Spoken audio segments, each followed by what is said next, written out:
നൗഡേയ്സ് ആളുകൾ ഒരുപാട് ഫേസ് ചെയ്യുന്ന ഒരു പ്രോബ്ലമാണ് സ്ട്രെസ്സ്, ആങ്സൈറ്റി, ജോലിയുടെ പ്രഷറായിട്ടും അല്ലാതെ പോസ്റ്റ് പാർട്ടം ഡിപ്രഷൻ, ഡെലിവറിയുടെ കാര്യങ്ങളായിട്ടും സ്റ്റുഡൻസിനാണെങ്കിൽ സ്റ്റഡീൻ്റെ ഇഷ്യൂ ആയിട്ടും ഒരുപാട് ആളുകൾ ഫേസ് ചെയ്യുന്ന ഒരു സംഭവമാണ് ഈ സ്ട്രെസ്സ്, ആങ്സൈറ്റി. ഇനി നമ്മൾ ആയുർവേദത്തിൽ പ്രോപ്പറായിട്ടുള്ള മാനേജ്മെൻറ്റ് വഴി നമുക്ക് ഒരുപാട് റിലീഫ് കൊടുക്കാൻ പറ്റുന്ന സംഭവമാണ്.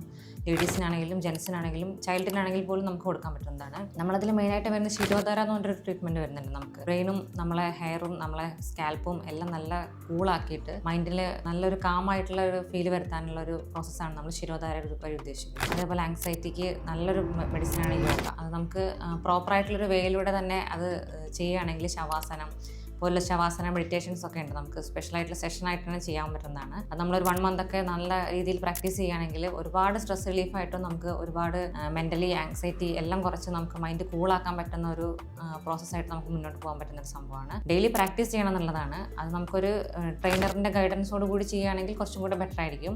നമ്മൾ ഈ ഓൺലൈൻ സെഷൻസ് ആയിട്ടും ഓഫ്ലൈൻ സെഷൻസ് ആയിട്ടും നമ്മൾ ക്ലാസ്സുകൾ കണ്ടക്ട് ചെയ്യുന്നുണ്ട്. അത് നമുക്ക് ഇവിടെ വന്നെടുക്കുകയാണെങ്കിലും ഓൺലൈനായിട്ടാണെങ്കിലും ഏത് രീതിയിലാണ് നിങ്ങൾക്ക് കംഫർട്ട് എന്ന് വെച്ചാൽ ആ രീതിയിൽ എടുത്തിട്ട് ഒരു 1 hour ഒക്കെ ഡെയിലി നമ്മളൊരു മോർണിംഗിലോ അല്ലെങ്കിൽ ഈവനിങ്ങിലോ ചെയ്യുകയാണെങ്കിൽ ഒരുപാട് സ്ട്രെസ് റിലീഫായിട്ട് നമുക്കത് പോകാൻ പറ്റും. പിന്നെ നമുക്ക് സ്ട്രെസ് റിലീഫായിട്ട് ചെയ്യാനുള്ള ശിരോധാര അല്ലാതെ വരുന്ന ട്രീറ്റ്മെൻറ്റുകളുണ്ട്. സ്പെഷ്യലായിട്ടുള്ള ഹെഡ് മസാജ്, അതേപോലെ ഫുഡ് മസാജ്, ഇതൊക്കെ നമുക്ക് ഒരുപാട് സ്ട്രെസ്സും ആങ്സൈറ്റിയും കുറയ്ക്കാൻ പറ്റുന്ന ട്രീറ്റ്മെൻറ്റുകളാണ്.